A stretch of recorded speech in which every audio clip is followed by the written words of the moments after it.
You spoke about the predictability of policy, and there's been minister furor in something that you've been handling, which is to do with e-commerce rules, and we've seen from the American Congress to American representatives a pushback against the lack of predictability and this sense that while on the one side you want global money in, but the government also has this nationalistic impulse of wanting to protect its core vote base and the voters who've typically and traditionally voted for the Bharatiya Janata Party.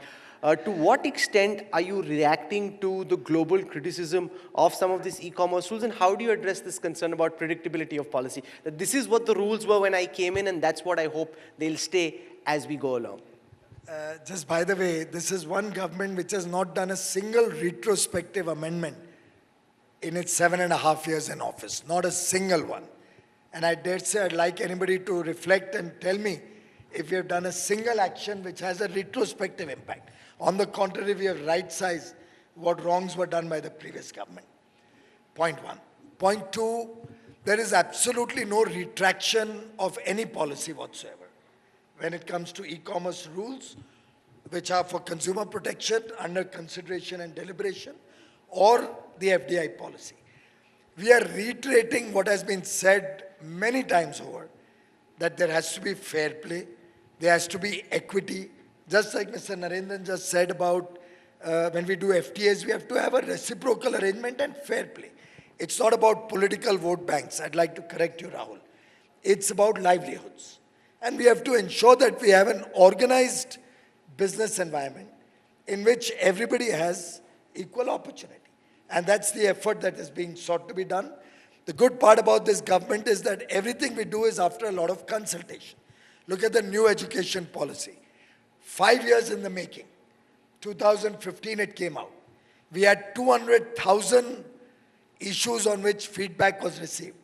Stakeholders from about 650 odd districts across the country gave feedback. All were responded to. Just like every other policy by and large that we make goes through extensive stakeholder consultation.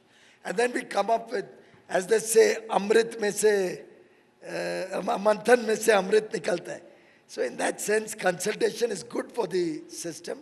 Everybody's viewpoints come in, and then a robust decision can be taken. But I can assure you and all the stakeholders, there is no retrospective amendment. Everything is as it is, a reiteration of what it was always expected to be. You were in the news recently, and I thought it would be a good opportunity for you to explain what you were actually wanting to say when you quoted some headlines essentially making the point that when you make a rule, companies find a way of following that rule in law but violating it in spirit. And then there was some back and forth. So can you just try and explain what is it that you were trying to push for, and to what extent do you think the concern is being addressed, and what more you'd like to see companies do? No, it's nothing. It's a very simple thing. We all understand it. After all, in COVID, there's a protocol, how many people are allowed in the room. And I think you've maintained that protocol here, right? That's the letter and spirit of the law. But if you say the law says 200 people in the room, and therefore what I can do is I'll make a break or a wall over here and have another 200 people sit over there, that's not what the spirit of the law was. It's as simple as that.